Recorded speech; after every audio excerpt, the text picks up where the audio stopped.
Ouf, Mariam. Merci, Maïmouna. On avait dit. Mais, non, non, non, non, non, c'est pas que. Non, tu n'as pas été longue, c'est que justement, il n'y a, pas eu une seconde de perdu et je vois même les réactions des participants des autres attendues. On avait dit qu'on promettait, on se promettait de la fraîcheur et de la spontanéité avec Maïmouna. Nous n'avons pas été dessus du tout. Donc, tu nous as ramené à une certaine, comment dire, à certaines réalités, à savoir que cette chose-là, cette maladie a commencé quand même avec l'environnement. Certaines choses, des voix qui ont été envoyées depuis longtemps que nous n'avons pas voulu écouter. Il y a eu la rencontre de Paris. Beaucoup de gens ont estimé que ce qui était demandé était complètement irréaliste. Et voilà qu'aujourd'hui, le propriétaire de la nature a décidé de la mettre en travaux, en chantier, et maintenant on l'a écouté à travers un petit virus. Vraiment, ce qui est aussi bien dans ton intervention, c'est qu'elle a été connectée dans votre intervention, excusez-moi de vous tutoyer, c'est que vous avez été tellement citoyenne que je me suis permis de me reconnaître en vous. Donc, elle est connectée à d'autres soucis qui avaient été pointés par les intervenants précédents, à savoir la gestion du risque. À savoir maintenant qu'on ne peut plus agir sans tenir compte de ces aléas-là qui peuvent très facilement et très rapidement faire tomber tout l'édifice et nous ramener à des réalités mais vraiment prosaïques, quoi, gérer le quotidien, survivre d'ailleurs d'abord. Vraiment merci pour cette intervention-là, toute fraîche et toute spontanée. Maintenant, nous avons donc écouté tous les intervenants. Il nous reste à passer à la session des questions et réponses.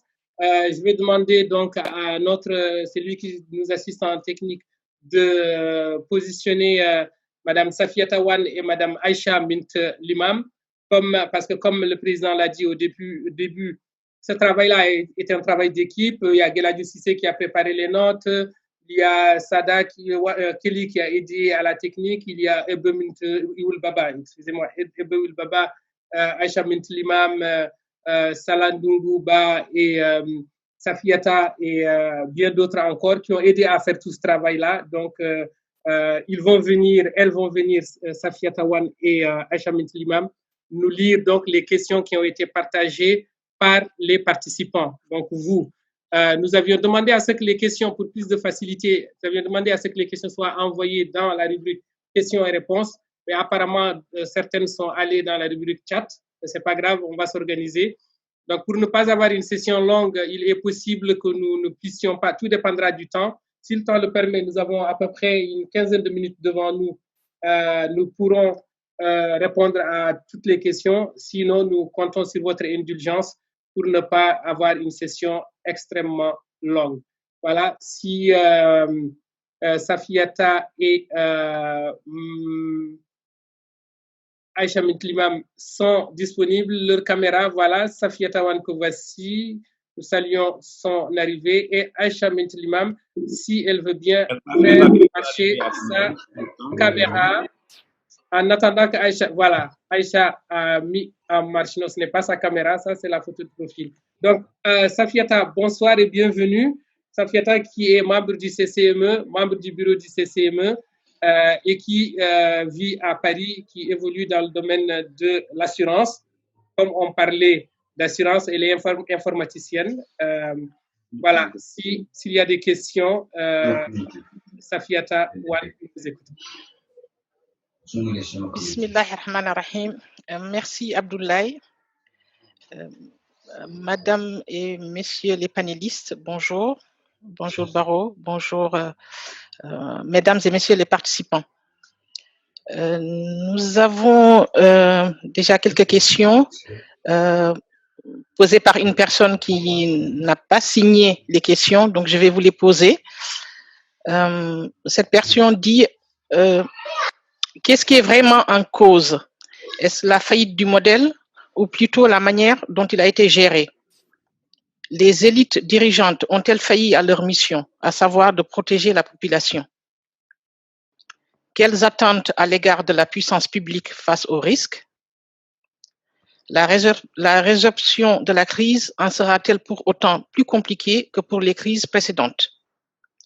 Et enfin, quelle interdépendance et quelle forme d'autonomie à différentes échelles? Merci, Safiata. Est-ce que la question a été adressée à l'un des panélistes ou... Non, d'accord. Non, elle n'est pas précisée. Qui veut se lancer? Monsieur Sam Bacham, Monsieur Abdelaziz Ouldaï, Monsieur Mohamed Lamine Zebi, Madame Maïmouna Menkisalek. Qui veut se lancer? Je vois que Monsieur Abdelaziz Ouldaï semble prêt. S'il veut bien ouvrir son micro. Merci, c'est vous me réservez les questions les plus difficiles, mais non, je pense que est-ce la faillite d'un système, c'est quoi la nature de cette crise? Je pense que ce sont des questions absolument fondamentales. Et ce qui est sûr, c'est que notre modèle de développement est aujourd'hui questionné. Est-ce qu'il a failli ou pas? Je ne pense pas être en mesure d'affirmer cela. Je pense au contraire que c'est une bonne occasion de se poser les bonnes questions. C'est-à-dire, finalement, et je pense que l'intervention de Maïmouna tout à l'heure était extrêmement pertinente, c'est-à-dire tout simplement de se poser des questions sur notre manière de vivre, nos rapports avec la nature. C'est comment on va devoir faire. Est-ce que cette course effrénée, est-ce que cette financiarisation de l'économie, finalement, n'a pas été aujourd'hui, n'a pas connu aujourd'hui un arrêt brutal? Et je pense que c'est, comme l'a dit également le ministre des Finances, c'est une excellente opportunité pour se poser des bonnes questions. Ce que je voudrais dire, c'est que sans parler de faillite ou pas, c'est dire il faut repenser notre modèle de développement. Il faut recentrer nos priorités. Il faut réfléchir à ce que nous voulons et ne pas être justement pris dans cet emballement dont on n'arrive pas à se dégager pour finalement nous poser des questions aussi simples qu'on va vivre avec la nature, qu'on va finalement planter tout simplement ce que nous voulons manger, que ce que nous sommes en train de faire finalement, nous sommes en train de nous détruire. Donc, c'est peut-être des questions aussi philosophiques, mais en tout cas, ce sont des questions qui interpellent tout le monde. Ce que je voulais dire ici aussi, c'est que oui, il va falloir gérer les risques, et c'est pourquoi je parlais également de la redéfinition du rôle de l'État. C'est que c'est aujourd'hui un État stratège, c'est aujourd'hui un État gestionnaire de risques, mais c'est aussi l'occasion de se poser également des questions sur la nature de cette crise. L'une des caractéristiques de cette crise aujourd'hui, c'est que c'est une crise du secteur réel. C'est-à-dire qu'auparavant, on avait vécu des crises financières comme les bulles financières parce que c'est la conséquence de la financiarisation de l'économie. Mais la grande question aujourd'hui, la crise, la pertinence de cette crise aujourd'hui, c'est que le secteur réel est aujourd'hui impacté. Et donc, c'est comme je l'ai dit, l'occasion de se poser la question. Et j'ai vu des questions, peut-être que je vais profiter pour répondre à cela. J'ai vu des questions passer sur la SCAP, sur le modèle de développement, sur notre stratégie de développement. Oui, on va évidemment repenser notre stratégie de développement. Oui, on va évidemment tirer les conséquences de cette crise-là. Oui, on va tirer les leçons de cette crise. Oui, c'est une opportunité historique qui s'offre à nous pour diverses raisons. D'abord, nous nous attaquons, cette année, c'est le premier plan quinquennal qui arrive à terme en 2020, comme par hasard. C'est aujourd'hui également cette année où nous avons un nouveau président de la République qui est élu sur la base d'un programme extrêmement ambitieux. C'est aussi, comme par hasard, à partir de l'année prochaine que l'on va mettre en œuvre une réforme extrêmement importante en matière de finances publiques, c'est la LOLF, c'est la nouvelle LOLF. Donc, ce sont aussi des opportunités, c'est évidemment l'opportunité de la crise du Covid. Et donc, ce sera l'occasion de repenser notre modèle de développement et de se poser la question également de la dynamique de ce modèle. Parce que ça ne peut pas être un modèle aussi figé qu'auparavant. Nous avions des plans quinquennaux sur 5 ans et on était extrêmement à l'aise pour dire oui, on va prévoir quelque chose dans 5 ans. Ce n'est peut-être plus possible aujourd'hui. La situation, l'économie du monde, la société mondiale n'est pas aussi statique qu'on veut bien l'imaginer. Il y a des changements profonds qui s'opèrent, il y a une mutation profonde à la fois de la société, de l'économie et du monde. Et donc, c'est aussi l'occasion de repenser des modèles de développement peut-être plus dynamiques qui puissent répondre quand il y a des crises et qui puissent surtout prévenir des crises. Merci beaucoup. Merci, Monsieur le ministre, Monsieur Abdelaziz Ould-Dahi. Est-ce que nous avons une question, Aïcha, qui nous vient du chat? Ou bien tout le monde? Merci. Il y a plusieurs questions, en fait. Il y a des commentaires. Donc, je voudrais commencer peut-être par résumer les commentaires. Il y a beaucoup d'intervenants qui ont salué l'initiative et ont demandé qu'elle soit continue. Il y a d'autres qui ont exprimé la clarté des présentations.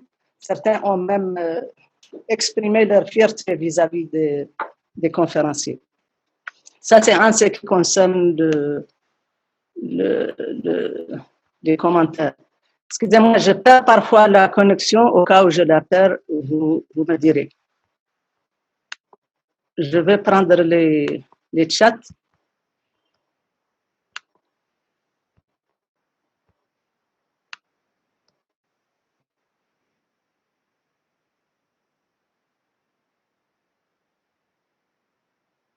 Alors, pendant que Aïcha... Oui, j'essaie de commencer au début parce que parfois je perds la connexion et donc je reviens en arrière. D'accord. OK. Très bien. Attendez. Excusez-moi un peu parce que j'essaie de prendre la première question, le premier chat. Prenez votre temps. Oui, en fait, les premières questions d'un intervenant, oui, c'est qu'est-ce qui est vraiment en cause? La faillite du modèle. Ça, c'est la question. Est-ce que c'est la faillite du modèle? Ou plutôt, la manière dont il a été géré. Les élites dirigeantes ont-elles failli... Aïcha, ça, c'est la question qui vient d'être lue. Donc, peut-être que la personne les a envoyées à la fois au chat et au Q&A. Ouais. Ah, d'accord. OK. Alors, la question suivante. D'accord. Tout ceci est très bien présenté par M. Thiam et nous vous en remercions infiniment. Mais tout ceci ne sera réalisable qu'avec des instructions fortes et une justice indépendante. L'agriculture ne pourra se développer dans notre pays avec une telle politique nationale agricole vise à développer le secteur et non enrichir, je dis comme c'est écrit, enrichir certains hommes d'affaires au détriment des autochtones. Une réelle politique pour sécuriser et développer, et développer la pêche, aussi bien industrielle qu'artisanale,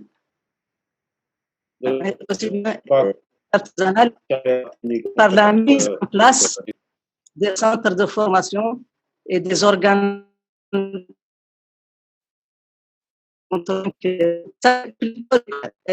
La question, c'est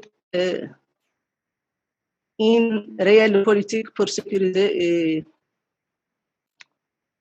Aïcha, je crois qu'il y a un problème de connexion. Est-ce que pas. La connexion est hachée? Je vais suggérer que Safiata engage la seconde question en attendant que Aïcha se prépare pour... Vous ne m'entendez pas? Vous m'entendez?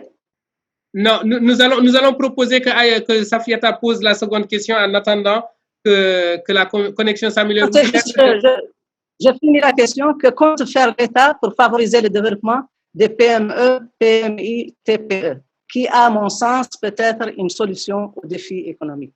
Ça, c'est la question. Merci Aïcha.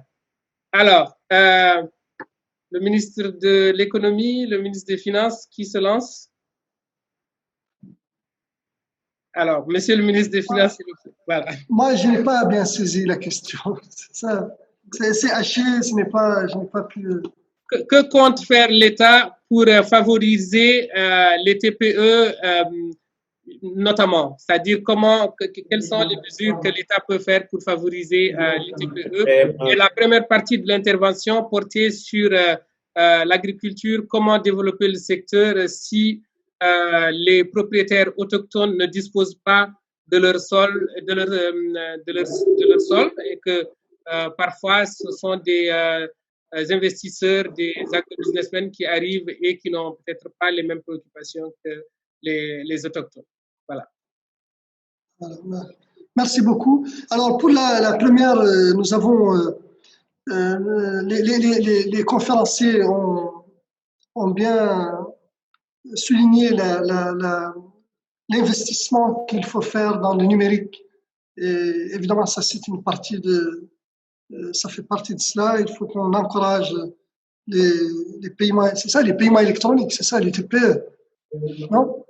C'était pour les petites terminaux de paiement électronique et les très petites entreprises. Ah, c'est les PME et PMI, d'accord, autant pour moi. Alors, pour ce qui est des PME et PMI, je vous ai déjà dit que l'obstacle, c'est l'informalité. Nous avons, je vous donne des exemples.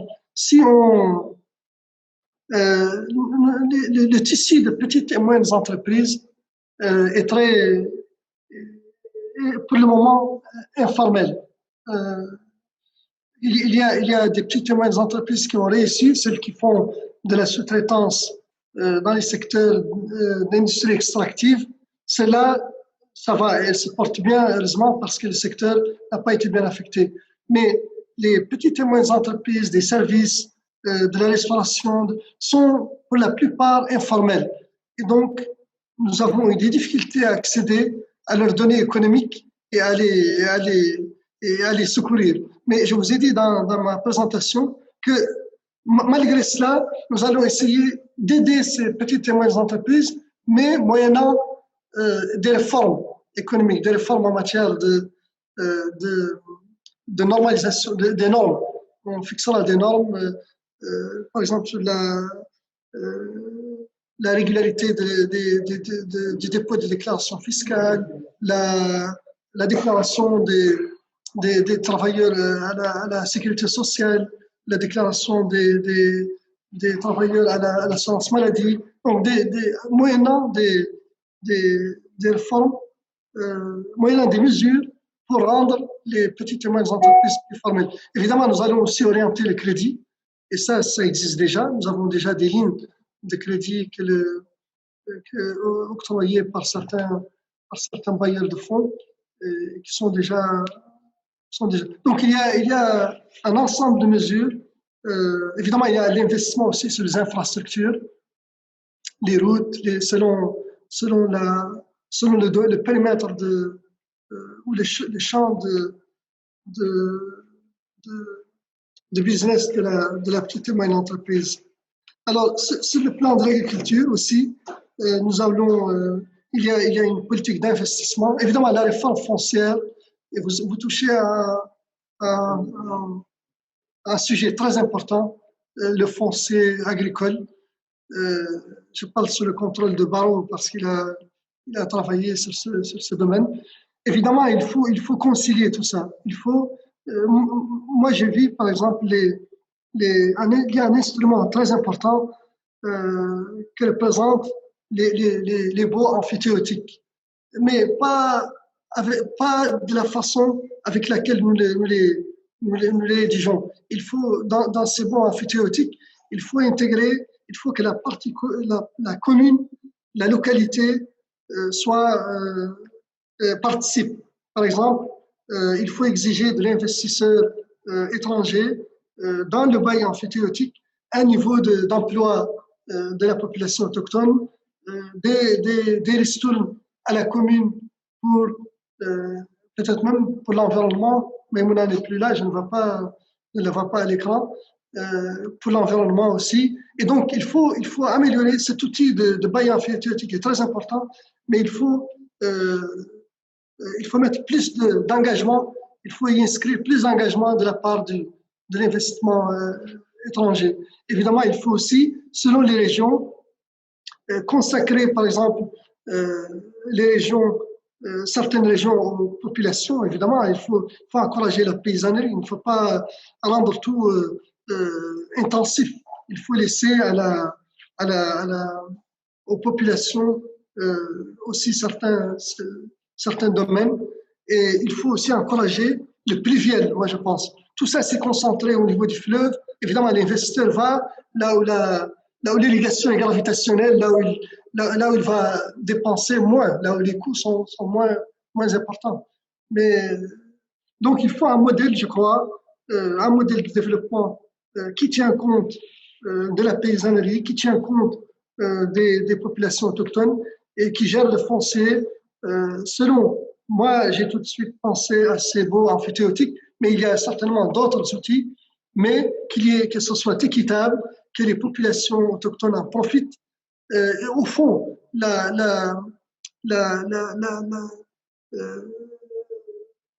propriété foncière doit être ici comprise pas en termes de rente, parce que nous l'avons dit au début, notre économie souffre de la rente.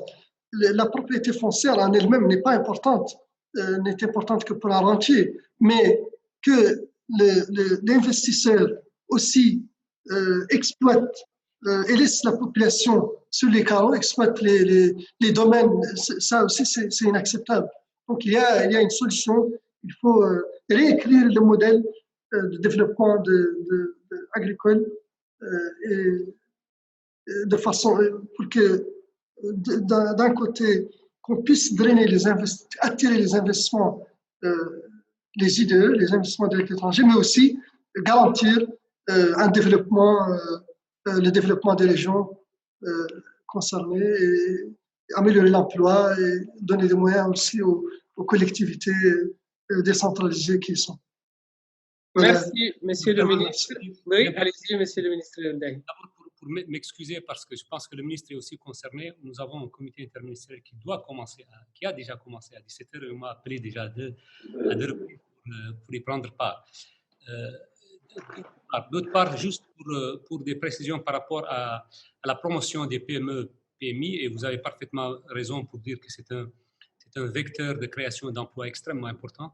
Mais aujourd'hui, les PME, PMI sont confrontés à une difficulté majeure, et le ministre des Finances en a parlé tout à l'heure, c'est l'accès au financement. Et l'accès au financement aujourd'hui est conditionné par les garanties que doivent pouvoir présenter ces entreprises-là. Or, ce sont des entreprises qui n'ont pas de...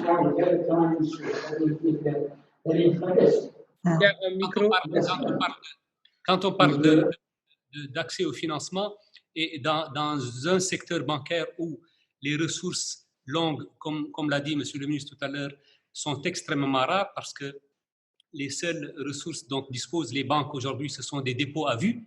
Donc, on ne peut pas financer l'économie avec cela. C'est pourquoi l'État a déjà mobilisé des lignes de crédit pour justement permettre de financer un certain nombre d'activités économiques.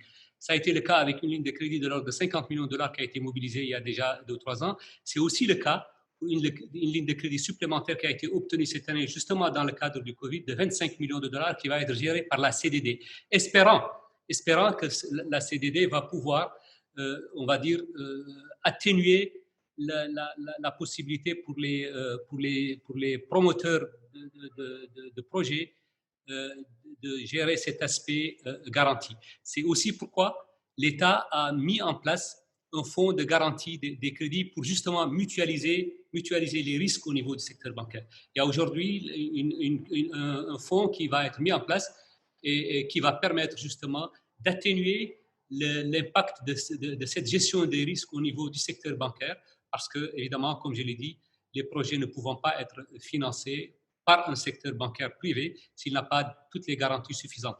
On dit souvent que quand on vient voir un banquier en Mauritanie, plutôt que l'idée de projet, c'est la première chose à laquelle il pense, c'est ce promoteur-là, quelle garantie il va m'amener. C'est quand même assez paradoxal et ça crée effectivement des distorsions très importantes. Donc, je tenais à dire que justement dans le cadre du plan de relance, j'en avais parlé tout à l'heure, le gouvernement est en train de réfléchir à un moyen d'améliorer ou de faciliter l'accès des financements aux PME, PMI. Également, il est en train de réfléchir à la création peut-être d'un fonds d'amorçage et même d'un fonds pour financer les startups. Vous avez parlé tout à l'heure du développement du numérique. Je pense que nous avons un potentiel extrêmement intéressant en Mauritanie, où des gens qui ont été très bien formés dans le domaine des technologies. Et quand elles viennent en Mauritanie, quand ces potentialités viennent en Mauritanie, elles sont souvent peu exploitées. Donc l'État est aussi aujourd'hui en train de réfléchir à la promotion des projets dans le domaine de la digitalisation et des technologies de l'information. Merci, Monsieur le Ministre. Je suis sûr que ceux qui participent à cette conférence-là vont nous comprendre. Nous avions prévu 90 minutes. Les ministres ont bien voulu rester avec nous. Ça fait 2h06 maintenant. C'est une première, en tout cas à ma connaissance, que des ministres mauritaniens en exercice échangent comme ça, sans filer, en direct avec les Mauritaniens, d'où qu'ils soient, surtout de la diaspora. Il faut s'en féliciter. Et il faut les féliciter aussi pour cela. Ça augure vraiment d'un avenir radieux. Et je vais donc demander à ce qu'on fasse les mots de conclusion pour qu'on puisse se quitter.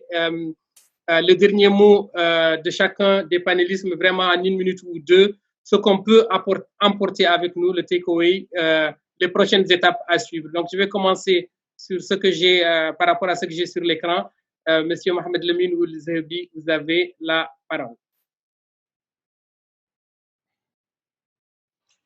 Merci beaucoup.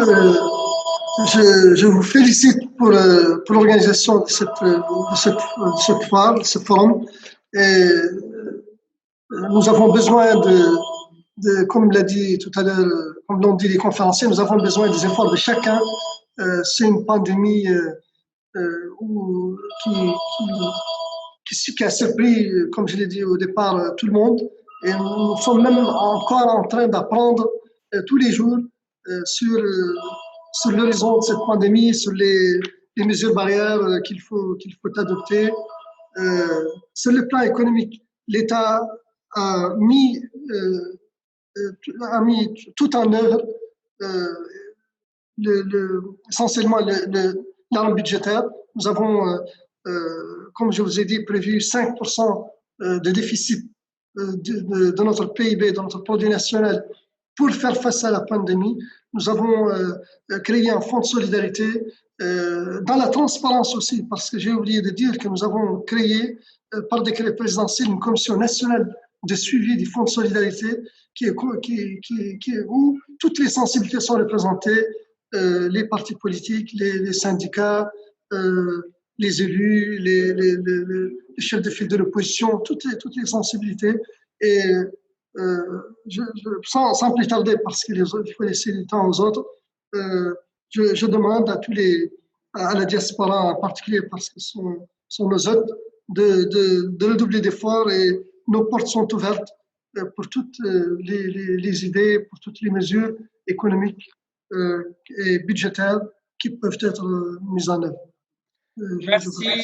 Merci, Monsieur le Ministre. Je vais donc passer la parole à Monsieur Abdelaziz Ould Dahi. Merci beaucoup. Des thématiques aussi importantes que la sécurité alimentaire. Merci. Je pense que Tomik, voilà. Donc, des thématiques aussi importantes que la sécurité alimentaire, que la digitalisation, que la création de chaînes de valeur et l'import-substitution, que la gestion des risques et le rôle de l'État stratège aujourd'hui. C'est évidemment pas en une réunion qu'on peut faire le tour de tout cela, et nous sommes absolument désolés de ne pas pouvoir répondre à toutes les questions qui ont été posées. Mais comme l'a dit le ministre des Finances, nous devons envisager cela comme un processus, parce que les contributions de chacun sont attendues, et c'est l'occasion, l'opportunité de féliciter le CCM pour l'organisation de cette conférence. Juste 2 choses par rapport aux prochaines étapes. La première chose, c'est institutionnaliser ce plan de relance, c'est-à-dire prendre en considération tout ce qu'on a dit tout à l'heure, donc tous les inputs qui sont issus de cette expérience malheureuse, que nous espérons heureuse par la suite. C'est revisiter nos plans de développement stratégique, c'est évidemment placer au cœur de nos priorités toutes les problématiques dont on a parlé tout à l'heure, mais tout celles-ci restent aussi confrontés à un obstacle de taille, parce que financer le développement économique, ça coûte de l'argent. Et nous sommes encore un pays qui a des difficultés de financement. C'est aussi, malheureusement ou heureusement, c'est aussi toute la problématique de la mobilisation des financements nécessaires pour financer cette stratégie. Le gouvernement a déjà fait un effort extrêmement important, et des efforts budgétaires ont été faits extrêmement importants. Ça va nécessiter aussi des arbitrages, parce qu'on ne pourra pas évidemment tout faire en même temps. Et ça, il faut que les citoyens, que nos concitoyens comprennent que nous ne pourrons pas tout faire. Nous avons la volonté de le faire. Le président de la République a donné toutes les orientations par rapport à cela. Le gouvernement s'attelle à faire cela. Nous attendons les retours de chacun pour contribuer à cela. Comme je l'ai dit tout à l'heure, c'est une œuvre nationale, mais c'est aussi une œuvre qui va être difficile à mettre en place, une stratégie qui va être difficile à mettre en place parce que nous n'avons pas tous les moyens qu'il faut, parce que nous n'avons pas toutes les ressources, y compris d'ailleurs humaines. C'est pourquoi aussi la contribution de nos compatriotes de l'extérieur est toujours la bienvenue.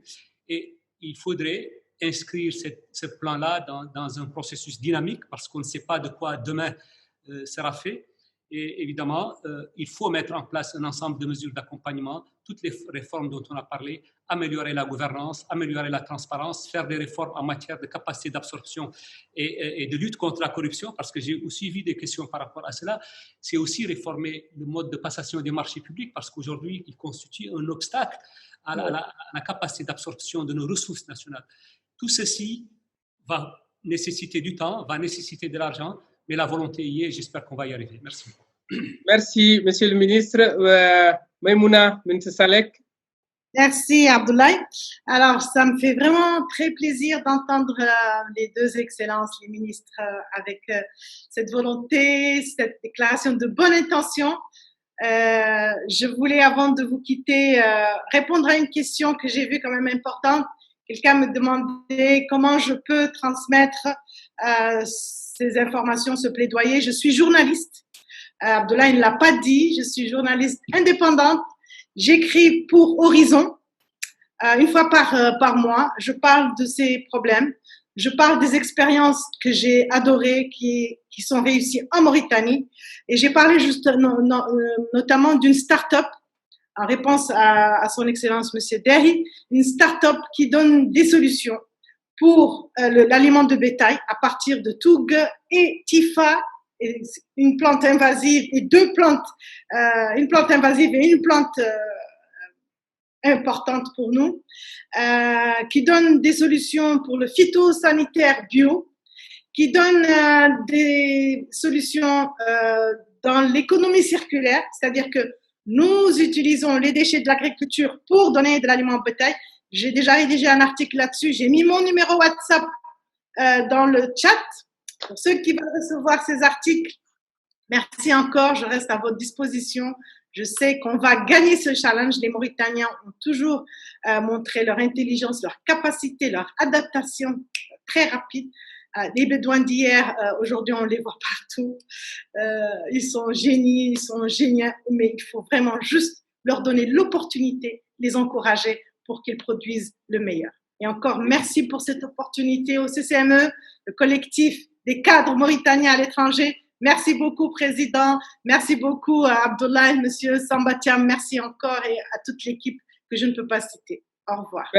Merci Maïmouna. En parlant de journalistes, on remercie toute la presse qui couvre ça, TVM, Radio Mauritanie, TV Chingiti, les sites Cridem, Kassataya, RMI Info et tous les autres. Donc la parole est à Monsieur Sambatiam. On va aller vite pour pouvoir libérer leur excellence rapidement. Monsieur Sambatiam. Merci beaucoup. Moi, je serai très bref. Je voudrais d'abord me permettre de parler au nom du CCME pour remercier messieurs les ministres et tous les panélistes. Les remercier surtout pour l'audience accordée au CCME, de nous ouvrir leurs portes et de permettre qu'un débat comme celui d'aujourd'hui puisse se tenir, de nous permettre de donner l'occasion à nous, cadres mauritaniens à l'extérieur, de poser des questions d'ordre national qui ne sont pas rejetées, mais qui ont fait l'objet vraiment d'un examen, d'une discussion et d'un échange très franc. Je voudrais simplement dire que nous sommes tout à fait disponibles à continuer cette réflexion et à y contribuer même de manière épistolaire en écrivant sur des thématiques très précises que messieurs les ministres voudront bien mentionner. Nous sommes prêts à venir participer à des séminaires, à venir participer à des discussions au sein des ministères de manière tout à fait bénévole. Et à cet effet, je voudrais signaler que nous sommes en train de créer une base de données qui est déjà disponible en partie sur le site du CCME pour répertorier toutes les expertises, pas seulement du CCME, mais de la diaspora en général, qui va constituer pour le gouvernement un vivier dans lequel puiser quand il y aura besoin d'une expertise particulière. Je voudrais aussi me joindre à Abdoulaye pour nous excuser. Il y a des questions extrêmement importantes. Nous allons peut-être les compiler, répondre et peut-être les placer sur le site du CCME pour tous ceux qui n'ont pas eu de réponse à leurs questions, de nous pardonner, de ne pas se sentir frustrés. Je remercie tous mes collègues. C'était vraiment une expérience riche. C'est une expérience très intéressante et nous sommes disposés à la renouveler autant de fois que cela sera nécessaire. Merci Samba Thiam, et nous la renouvelerons, Inch'Allah, avec d'autres départements. Avant de donner la parole, le mot de la fin au président Mamadou Baro, j'aimerais bien que nos deux sœurs, Aïcha Mintlimam et Safia Tawan, disent aussi un mot pour avoir transpiré depuis plusieurs semaines dans les préparatifs de ce webinaire-là. Safia Tawan, on commence par Safia Tawan. Merci Abdoulaye.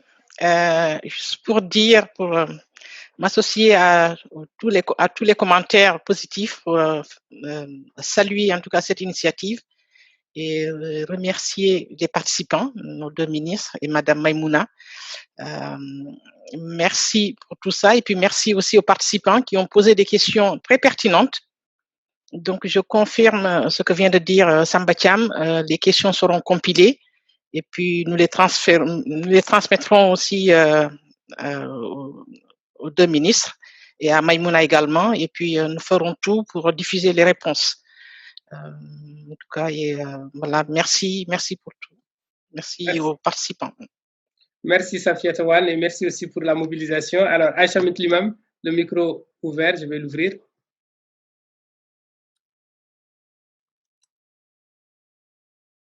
Aïcha, ton micro est fermé, le micro d'Aïcha est fermé. C'est ouvert? Voilà, maintenant c'est bon. J'en profite pour exprimer mes regrets concernant la qualité de l'Internet et je crois que c'est un message qu'on doit être aussi. Je perds la connexion souvent. Donc, merci à Monsieur le Ministre, merci à notre c'est une conférence et je pense que, comme on dit certains, il y a plusieurs qui ont exprimé le souhait que ce genre d'initiative soit encouragé.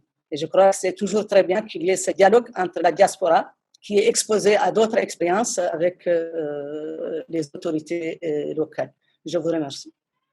Merci Aïcha. Comme disent les Wolof Lunex du Doy, les Soninko disent tabane hetita, gotol wana lawul, wala lawul hadane gotol. En attendant, je vais donc demander à Mamadou Bara, Inch'Allah, là, nous la Inch'Allah, Aymar Maïla Yahoud Tali, Inch'Allah, et Mamadou Baro, qui est notre président, va avoir la parole. Avant de lui donner le mot de la fin, on va organiser d'autres discussions comme ça sur la diplomatie, sur l'éducation nationale, sur l'agriculture, sur l'environnement et d'autres questions encore. Mamadou Baro, président, vous avez la parole pour le mot de la fin. Merci Abdoulaye. Merci les ministres, vraiment, ça a été très intéressant, nous avons appris beaucoup de choses. Merci aussi à l'audience, aux participants, à ceux qui nous suivent sur Facebook, au niveau de la télévision nationale. Merci surtout au peuple mauritanien, pour lequel nous avons une très grande considération et je pense que c'était un grand test aujourd'hui. C'était pas évident parce que pour nous c'était un test et je pense que c'est un test qui est réussi sur le plan technologique et évidemment comme toute chose il y a toujours des améliorations. Nous allons tenter d'améliorer aussi à l'avenir.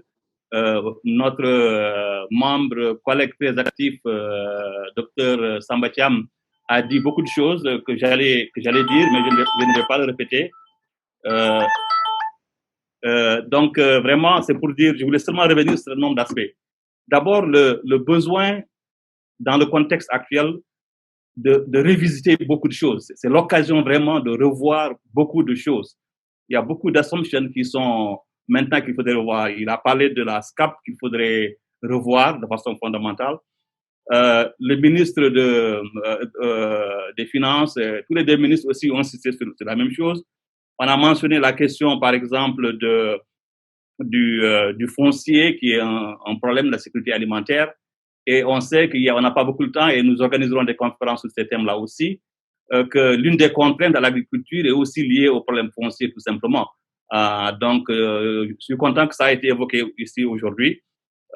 Ensuite, je pense que le CCME va tout faire pour qu'à l'avenir, on puisse débattre. Parce que l'idée du CCME, notre aspiration, c'est de devenir un peu un think tank, c'est-à-dire une organisation indépendante de tout le monde, indépendante du gouvernement, indépendante des partis politiques, mais c'est une organisation qui a souci des intérêts de la Mauritanie et qui se prononcera de façon indépendante par rapport aux questions, apportera aussi sa contribution. Je souligne aussi que le CCME n'a aucun financement externe au niveau de l'étranger, aussi au niveau de la Mauritanie. Nous sommes totalement indépendants. Les ressources que nous avons sont celles des cotisations de nos membres. Donc, je pense que c'est vraiment très bien aujourd'hui et nous allons continuer dans la même lancée. Merci à tout le monde. Et ce débat a été enregistré, il a été enregistré, donc on le mettra à la disposition aussi du public. Toutes les questions qui ont été posées aussi sur le chat sont enregistrées. Et donc vraiment, tout est dans les archives. Nous le partageons avec. C'est ça l'objet, c'est ça aussi la démocratie. Et dans d'autres occasions aussi, nous aspirons d'amener d'autres stakeholders, d'autres partenaires. Ça peut être des gens de la société civile, ça peut être des gens des partis, ainsi de suite. L'idée pour nous, c'est de créer un débat, une concertation inclusive pour que les Mauritaniens se parlent entre eux et pour qu'ensemble on essaie de développer le pays et d'arriver à l'émergence de la Mauritanie. C'est ça l'objectif. Le souci principal, c'est le peuple mauritanien et la Mauritanie. Donc, merci tout le monde. Bonne soirée. Ça a pris beaucoup de temps. Mais pour nous, c'était un test et je pense qu'à l'avenir, on essaiera d'améliorer. Merci et bonne soirée. Merci, merci Président. Merci aussi aux ambassadeurs, aux chefs de parti, à toutes les personnalités qui sont venues. Elles sont nombreuses ici. Malheureusement, le webinaire est un format qui ne permet pas de donner la parole à tout le monde. Nous les remercions quand même d'avoir aussi cette cérémonie-là de leur présence. Merci, au revoir, ciao. Merci beaucoup. Au revoir. Ciao, ciao.